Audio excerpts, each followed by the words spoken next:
ورفعنا لك ذكرك صدیق سے حسن کمال محمد است فروق ذل جان و جلال محمد است حیدر بہار بام وصال محمد است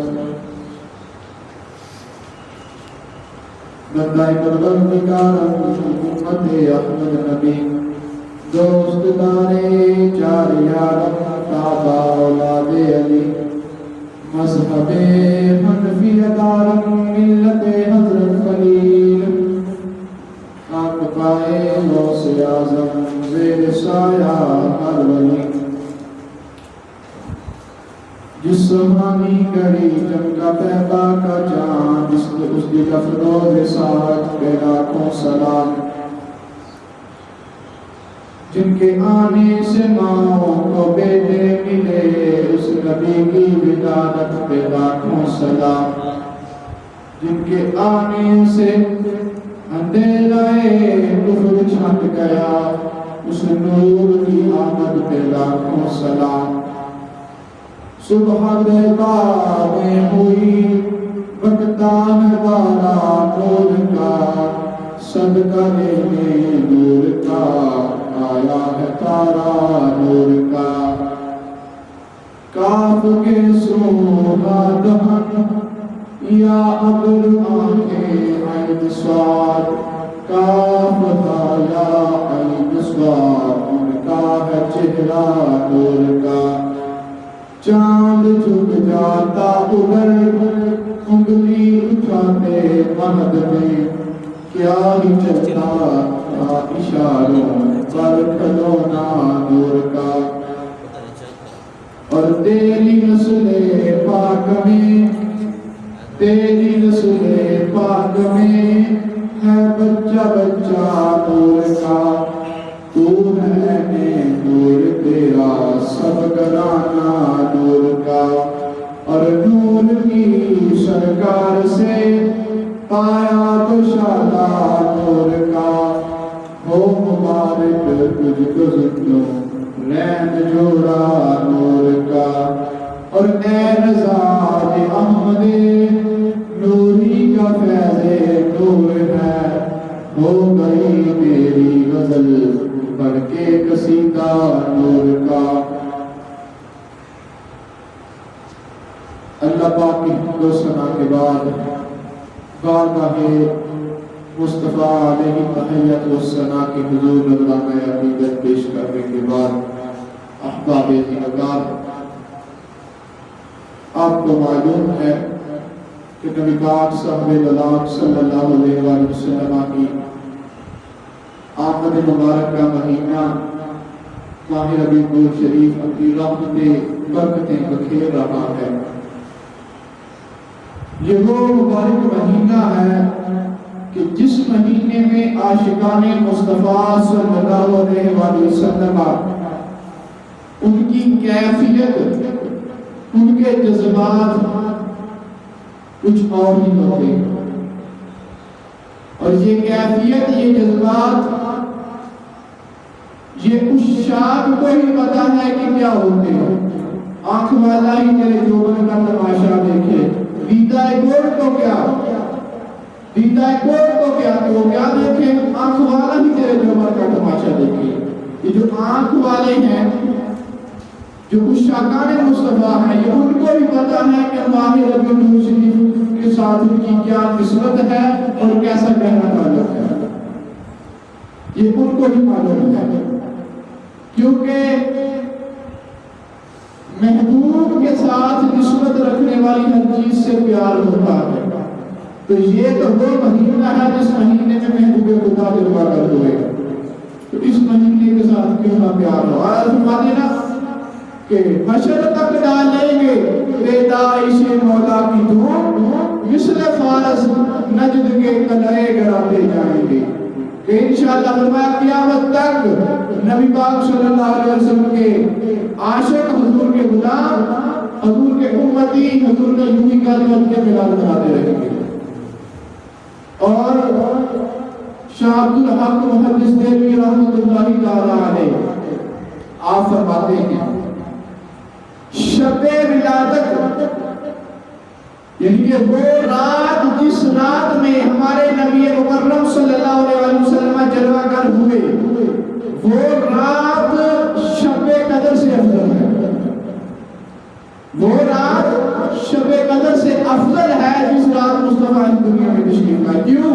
کیونکہ شب قدر کو بھی فضیلت اس وجہ سے ملی ہے کہ اس کو نسبت مصطفیٰ سے ہے. تو جس کو نسبت ہے اس رات کی شان کا یہ عالم ہے کہ وہ 1000 مہینوں سے افضل ہے. تو جس رات مدینے والے مصطفیٰ تشریف لائے ہیں اس رات کی شان کا عالم کیا ہوگا. یہ ہے مصطفیٰ کریم علیہ السلام کی نسبت، آپ کے ساتھ نسبت والی چیز ہے. قبر والے سے نسبت بڑی چیز ہے، خدا دے یہ دولت بڑی چیز ہے. تو ہمارے آقا و مولا صلی اللہ علیہ وسلم یہ دنیا میں جلوہ گر ہوئے، کفر کا اندھیرا جاتا رہا. تو اللہ پاک کی یہ شان ہے، یہ اس کی کرم نوازی ہے کہ اس نے اپنے محبوب کریم علیہ السلام کی امت میں ہمیں شامل فرمایا، ہمیں داخل فرمایا کہ باقی تمام انبیاء اس امت میں آنے کی، باقی تمام انبیاء اس امت میں آنے کی خواہش کرتے رہے. آدھا فرماتے ہیں سب سے اعلیٰ والا ہمارا نبی، سب سے بالا والا ہمارا نبی، خلق سے اولیاء، اولیاء سے رسول، اور رسولوں سے اعلیٰ ہمارا نبی. قرآن پاک میں ارشاد فرمایا النبی اولیٰ بالمؤمنین من انفسہم، فرمایا یہ جو میرے پیارے نبی ہیں اولیاء، یہ سب سے زیادہ قریب ہیں. کن کے قریب ہیں؟ بالمؤمنین، جو مومنین ہیں، جو مسلمان ہیں، ان کے سب سے زیادہ قریب ہیں. کیسے قریب ہیں؟ انفسہم، ان کی جان سے بھی زیادہ قریب ہے. کہ ایک چیز ہے جب اس کی جان نکالی جائے وہ ختم ہو جاتی ہے، لیکن مصطفیٰ کی محبت ایسی ہے جو جان سے بھی زیادہ قریب ہے. گویا کہ یوں پہلے جان کی بھی جان مصطفیٰ کی محبت ہے، جان کی بھی جان مصطفیٰ کی صلی اللہ علیہ وسلم کی محبت ہے. تو اولیٰ ہے، فرمایا سب سے اولیٰ والا ہمارا نبی، سب سے بالا والا ہمارا نبی، خلق سے اولیاء، اولیاء سے رسول، اور رسولوں سے اعلیٰ ہمارا نبی. اس شعر کو سمجھے میلاد مصطفیٰ کا کیا یوں ہوا کہ یوں خلق سے اولیاء، خلق کہتے ہیں عام انسانوں کو، خلق کہتے ہیں عام انسانوں کو، جس طرح عام انسان ہے. تو اللہ پاک کی بارگاہ میں ان انسانوں کا جو مقام ہے نا، جو ختم ہوتا ہے، اس مقام سے اللہ کے نیک بندوں کا جو مقام ہے اس کی ابتدا ہوتی ہے. ان کو مت کرو،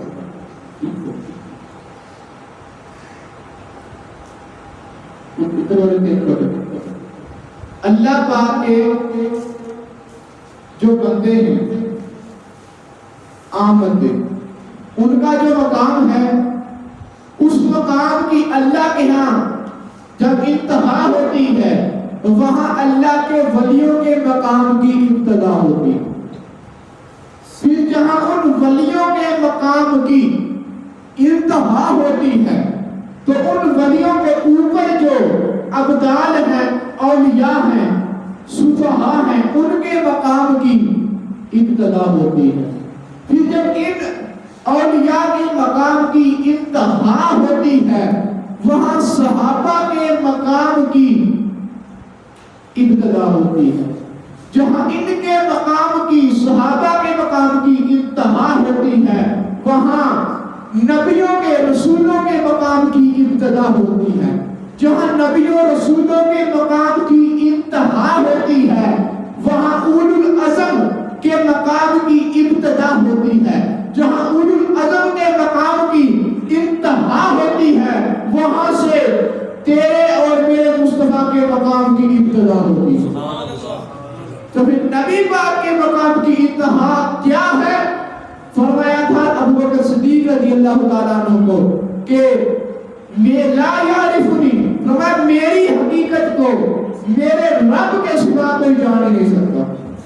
صدیق اکبر کو فرمایا تمہیں مصطفیٰ صلی اللہ علیہ وسلم کے مقام کی انتہا کیا ہے، یہ یا تو اللہ جانتا ہے یا اللہ کا محبوب جانتا ہے، انتہا ہی کوئی نہیں۔ اسی لیے اللہ فرماتے ہیں تیرے تو وصف عیبے تناہی سے ہیں بری، تیرے تو وصف عیبے تناہی سے ہیں بری، حیران ہوں میرے شاہ کیا کیا کہوں تجھے۔ تو اس شعر کی وضاحت کسی دفعہ کی تھی، تناہی کہتے ہیں انتہا کو، تو جب کسی چیز کی انتہا ہو جائے اس میں بھی عیب ہوتا ہے، تو کسی شے کی انتہا کا نہ ہونا ہی وصف ہے۔ فرمایا یا رسول اللہ آپ کی جو وصف ہیں، آپ کے جو اوصاف ہیں، آپ کی صفتیں ہیں، اتنی ہیں اتنی ہیں اتنی ہیں۔ فرمایا بندہ گنتا جائے گنتا جائے گنتا جائے، دنیا تو ختم ہو سکتی ہے، یا رسول اللہ آپ کی صفتیں ختم نہیں ہو سکتی۔ یہ بات قرآن کہہ رہا ہے۔ قرآن میں اللہ پاک نے فرمایا کہ اللہ پاک کے جو کلمات ہیں، ہدایت کلمات ربی، اللہ پاک کے جو کلمات ہیں، لو نفذ البحر، فرمایا اگر ان کلمات کو لکھنے کے لیے ساری دنیا کے سمندر، ان کا جو پانی ہے اس کی سیاہی بنا لی جائے، ساری دنیا کے درختوں کی کلمیں بنا لی جائیں، تو ان کو لکھا جائے تو سب ختم ہو جائیں گے، لیکن اللہ پاک کے کلمات ختم نہیں ہوں گے۔ اور قرآن میں دوسری جگہ فرمایا عیسیٰ علیہ السلام کو کہ کلمۃ اللہ، کہ آپ اللہ کے کلمہ ہیں۔ تو امام فخر الرازی رحمۃ اللہ تعالی علیہ آپ تفسیر کبیر میں فرماتے ہیں کہ اگر عیسیٰ علیہ السلام کلمۃ اللہ ہیں تو محمد رسول اللہ صلی اللہ علیہ وآلہ وسلم اللہ کے کلمہ اعظم ہیں۔ اب آیت کا معنی کریں، آیت کی تفسیر بیان کریں تو مطلب یہ بنتا ہے کہ نبی کریم صلی اللہ علیہ وآلہ وسلم کے کلمات، آپ کی صفتیں اگر لکھنے لگیں تو ساری دنیا کے سمندروں کو سیاہی بنا لیں اور ساری دنیا کے درختوں کو کلمے بنا لیں، یہ ختم ہو جائیں گے، لیکن محمد مصطفیٰ صلی اللہ علیہ وسلم کی صفتیں ختم نہیں ہوں گی، ان کی صفتیں ختم نہیں ہوں گی۔ اس نے فرمایا تیرے تو وصف عیبے تناہی سے ہیں بری۔ آگے فرمایا کہ کرن و بدنی رسولوں کی ہوتی رہی، چاند بدلی کا نکلا ہمارا نبی، چاند بدلی کا نکلا ہمارا نبی، اور کیا خبر کتنے تارے کھلے چھپ گئے، پر نہ ڈوبے نہ ڈوبا ہمارا نبی۔ اب اس کی وضاحت حضرت سیدنا جبریل علیہ السلام آقا علیہ السلام کی بارگاہ میں حاضر ہوئے، فرمایا جبریل جی یا رسول اللہ، فرمایا تیری عمر کتنی ہے؟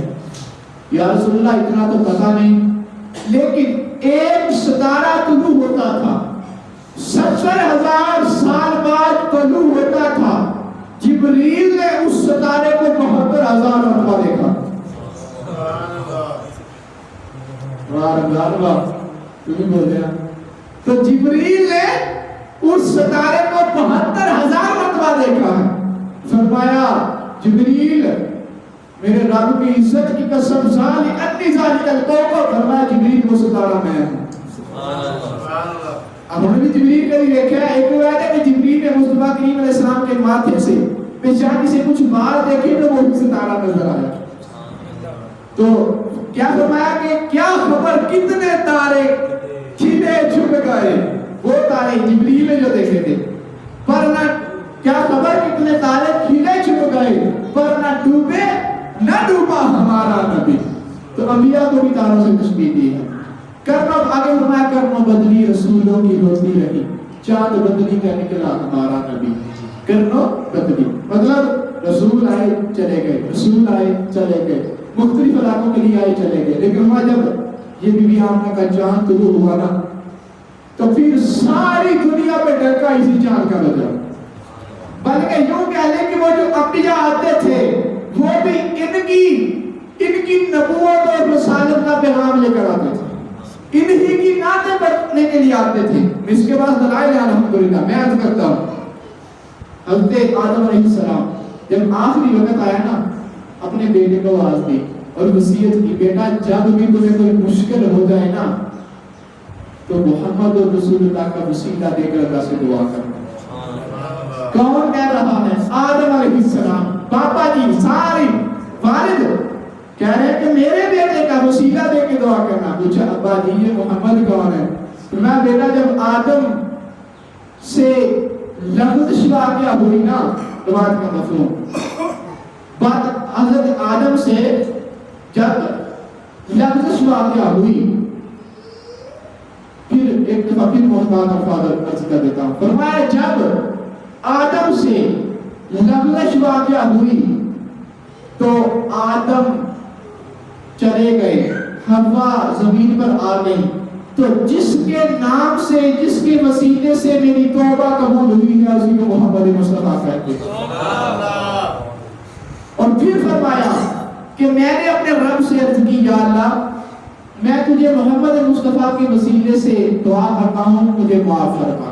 اللہ نے فرمایا آدم یہ محمد کا نام تم نے کیسے جانا؟ عرض کی یا اللہ جب تم نے روح ڈالی نا میں نے دیکھا کہ جنت کی دیوار پہ لکھا تھا لا الہ الا اللہ محمد رسول اللہ، تو میں سمجھ گیا کہ اللہ کے پاک نام کے ساتھ جس کا نام ہے وہ کوئی عام ہستی نہیں ہے، تو میں نے پھر اسی کا ہی وسیلہ دے دیا. اللہ نے فرمایا آدم اگر میں اس کو پیدا نہ کرتا اس کو میں پیدا نہ کرنا ہوتا نا تو تجھے بھی پیدا نہ کرنا ہوتا، اور میں نے تو سب کچھ بنایا ہے اس محبوب کے لیے. قرآن میں نے فَتَلَقَّى آدَمُ مِن رَبِّهِ کلمات قرآن کی آیت ہے. مجھے ہی باتیں ساری تو یہ ہے کرم بدلی رسولوں کی ہوتی ہے. پھر آگے کیا فرمایا؟ فرمایا دوسرے شعر میں کہ صبح تعمیر ہوئی، اسی کے مناسبت سے عرض کرتا ہوں بٹتا ہے بارہ نور کا، صدقہ لینے نور کا آیا ہے تارا نور کا، اور کاف کے سبحات ہم یا ابرواں کے عین سواد، کاف یا عین سواد کا چہرہ نور کا. یہ ہے اعلیٰ حضرت میرے امام مجدد دین و ملت پروانہ شمع رسالت حضرت سیدنا احمد رضا خان بریلوی رحمۃ اللہ علیہ. ہدایت بخشش اٹھا کے دیکھ لیں ساری مصطفیٰ کی نعتیں لکھی ہیں، حضور کے صحابہ کی نعتیں لکھی ہیں، غوث اعظم کی نعتیں لکھی ہیں. تو اعلیٰ حضرت امام اہل سنت کی اس کتاب کی شرح ایک عالم دین نے کی ہے، وہ 25 جلدوں میں بنی ہے، اس سے موٹی 25 جلدیں ہیں صرف نعتوں کی شرح. تو جس کی نعتوں کا یہ عالم ہو اس بابے کے علم کا عالم کیا ہوگا؟ فرمایا میں کوئی شاعر نہیں ہوں، بس جب مصطفیٰ کی یاد ستاتی ہے قلم اٹھاتا ہوں تو مصطفیٰ کی نعت لکھ دیتا ہوں. یہ اعلیٰ حضرت ہے. تو صبح طیبہ میں ہوئی بڑھتا ہے بارہ نور کا، صدقہ لینے نور کا آیا ہے تارا نور کا. جب سرکار اسلام کی ولادت ہوئی نا صبح طیبہ میں ہوئی بڑھتا ہے بارہ نور کا، کہ جب حضور اسلام کی ولادت ہوئی تو ہوا کیا؟ فرمایا بی بی آمنہ نے ایک نور دیکھا، سیدہ طیبہ طاہرہ عابدہ زاہدہ زکیہ راضیہ مرضیہ عالمہ فاضلہ سیدہ آمنہ سلام اللہ علیہ نے ایک نور دیکھا. اس نور نے سرکار علیہ السلام کو ان کی آنکھوں سے پوشیدہ کر دیا. تو جب بی بی پاک نے وہ نور دیکھا تو بی بی پاک کو شام کے محل نظر آ گئے. ارے جو محبوب دنیا میں آئے اس کی نورانیت کا یہ عالم ہے کہ اس کی والدہ اپنے گھر میں رہتے ہوئے دوسرے ملکوں کے محلات دیکھ لے اس محبوب کی نورانیت کا عالم کیا ہوگا. یہ ہمارے آقا علیہ السلام صدقہ لینے نور کا آیا ہے تارا نور کا، کہ سارے جتنے بھی نورانی فرشتے تھے سارے جمع ہو کر بی بی سیدہ آمنہ کے گھر کا طواف کرنے آ گئے. بی بی پاک کے گھر کی طرف قطار بنا کے آ رہے ہیں. کیوں؟ کیونکہ مبارکباد دینے آ رہے ہیں ہمارے سردار دنیا میں آ گئے. اور جناب عبدالمطلب خانہ کعبہ کا طواف کر رہے تھے، دیکھا کہ کعبہ جو ہے وہ جھک گیا بی بی پاک کے گھر کی طرف. عالم فرماتا ہے جس کے سجدے کو محراب میں کعبہ جھکی ان لوگوں کی لطافت بے لاکھوں سلام. کہ ابو طالب حضرت عبدالمطلب نے دیکھا کہ خانہ کعبہ ادھر جھک گیا گھر کی طرف، اتنے میں لوڑی دوڑی آئی. حضور آپ کو اللہ نے بولتا دیا ہے، فرمایا تجھے بتانے کی ضرورت نہیں ہے، مجھے کعبے نے بتا دیا، مجھے کعبے نے بتا دیا۔ یہ ہمارے آقا علیہ الصلوۃ والسلام۔ تو میں نے وہ عرض کیا تھا تو ٹائم ختم ہو گیا، انشاءاللہ پھر عرض کریں گے۔ تو چند ضروری مسائل تھے وہ سماعت فرمائیں انشاءاللہ آخری 10 منٹ میں یہ مسائل عرض کیا کروں گا۔ ایک تو یہ ہے کہ اللہ رب العزت کی ذات کے حوالے کے نال کچھ عقائد، کچھ معلومات نے کہ اللہ رب العزت کی ذات لا ریب ذات آپ دے منسوب کر کے کہڑے الفاظ بولے جا سکتے ہیں، کہڑے الفاظ بولے نہیں جا سکتے۔ اسی کہتے گا عام کلام دے وچ کہ اللہ پاک دیکھتا پیا، اللہ پاک اس طرح اللہ پاک دیکھتا پیا، یا کوئی نہیں پیا دیکھتا، یا کوئی نہیں اتنے جا کے حساب دینا پڑے گا، یا مالک اوپر بیٹھا۔ یہ ساری چیزاں جڑیاں انہاں دا مطلب کی اس کو پہلے ایک گل سماعت فرماؤ۔ اللہ رب العزت دی پاک ذات واسطے کوئی بھی ایسا لفظ نہیں بول سکتے جیدا تعلق انسان دے نال ہوے۔ اللہ پاک دی ذات دے نال کوئی بھی ایسا لفظ نہیں بول سکتے جیدا تعلق انسان دے نال ہوے۔ مثال طور پہ انسان بیٹھ سکتا، انسان کھڑا ہو سکتا، انسان سوچ سکتا، انسان کھا سکتا، پی سکتا، سو سکتا، انسان چل سکتا۔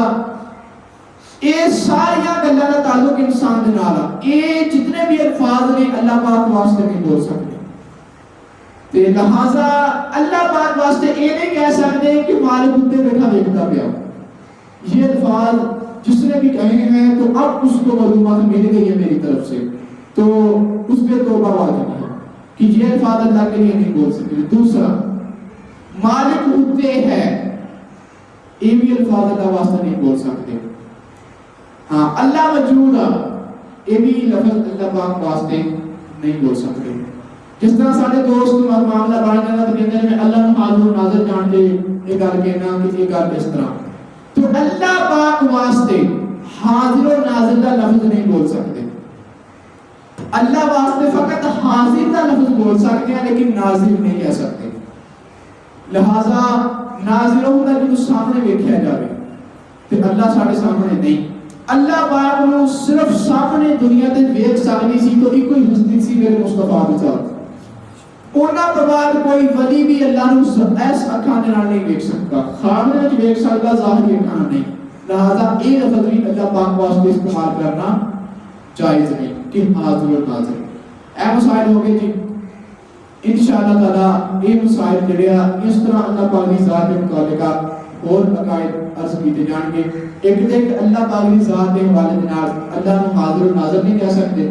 دوسرا، اللہ پاک واسطے مکان ثابت نہیں کر سکتے کہ عرش دا مالک اوپر بیٹھا یا اوپر مالک ہے یا اوپر والا دیکھتا پیا، اوپر والا بھی لفظ نہیں بول سکتے۔ اور اللہ پاک ہر جگہ موجود، یہ بھی لفظ اللہ نو نہیں بول سکتے۔ اور عقیدہ بھی رکھنا اللہ پاک کے متعلق کہنا کیا بس عرش کا مالک، زمین کا مالک ہمیں دیکھ رہا ہے یا اللہ دیکھ رہا ہے اور یہ اللہ کو گواہ بنا کر یہ بات کر رہا ہے، یہ باتیں کرنی ہے، باقی الفاظ یوز نہیں کرنے، دوسرے الفاظ استعمال نہیں کرنے۔ انشاءاللہ اللہ پاک کی ذات کے متعلق کچھ عقائد آخری 10 منٹ میں عرض کیا کریں۔ تو یہ سارے عقائد ہیں جو اللہ پاک کی ذات کے متعلق ہیں۔ اب بولنا کیا ہے؟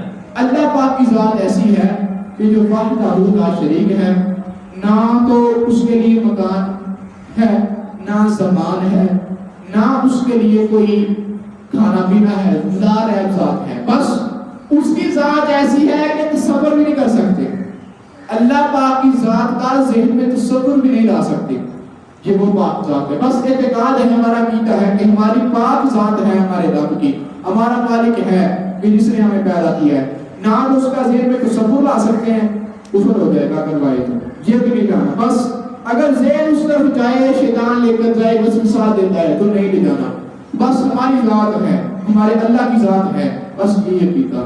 تو یہ جو کہنا اللہ حاضر ناظر ہے یا اللہ تعالیٰ، یہ ساری باتیں کفر کی طرف بندے کو لے کر جاتی ہیں۔ فرمایا کہ غور نہ کرو خالق کی میں، بلکہ مخلوق میں غور کرو کہ اس نے یہ زمین بنائی ہے تو کتنا عظیم ہوگا، اس نے یہ آسمان بنایا ہے کتنا عظیم ہوگا، ادھر غور کریں۔ اور دوسری بات یہ تھی کہ وہ واجب الوجود، اس کی وضاحت میں چلا اگلی دفعہ کروں گا کہ اس کا کیا مطلب ہے، بالکل آسان طریقے میں۔ دوسرا لفظ یہ تھا اللہ پاک کی ذات کے متعلقہ، یہ تقدیر کے حوالے سے، تو یہ بھی بحث لمبی ہو جائے گی، 2 منٹ باقی ہیں تو انشاءاللہ یہ اگلے جمعہ پر عرض کیے جائیں گے۔ فی الحال یہ جو عقائد میں نے عرض کیے ہیں یہ اللہ پاک کی ذات کے متعلق ہے۔ باقی کچھ بنا سوالات سگے میں رات کے حوالے نہ اگر کسی نے ہے داد دیو، شاید مجھے نہیں آئے ہو، تو مینار کے حوالے سے اگر کسی کا کوئی مسئلہ ہو، کچھ سوالات وہ کہتے تھے شاید نہیں آئے، تو یہ ذہن خراب ہوئے لوگوں نے کیے ہیں۔ تو ایک بات یاد رکھیں، کوئی بھی چاہے وہ پاکستان کا مولوی ہو، چاہے انڈیا کا ہو، چاہے وہ کسی بھی دنیا کا مولوی ہو، قرآن اور حدیث اور آئمہ کے اعتبار سے یہ ثابت نہیں کر سکتا کہ کسی نے میلاد کو ناجائز لکھا۔ کوئی بھی مولوی قیامت تک یہ بات ثابت نہیں کر سکتا کہ قرآن اور حدیث میں ہے کہ میلاد نہ مناؤ، یہ ثابت نہیں ہو سکتا۔ لہذا کسی کو میں ویڈیو میں بھی پیغام دے رہا ہوں کہ کسی کی بات پر توجہ نہیں دینی، کہا نہیں کرنے، آپ خوب میلاد بنائیں گا، جو کے میلاد بنائیں، نیت کا اللہ پاک ثواب دے گا، اللہ پاک نیتوں کو جاننے والا ہے، تو کسی کی بھی جو ہے باتوں کو لینے کی ضرورت نہیں ہے۔ آپ میلاد بنائیں، جھنڈیاں لگائیں، جو کرنا ہے جائز کام کریں، نبی پاک صلی اللہ علیہ وسلم کی عمل پر اللہ پاک عمل کی توفیق عطا فرمائے، اللہ پاک ثواب بھی عطا فرمائے گا۔ آمین بجاہ النبی۔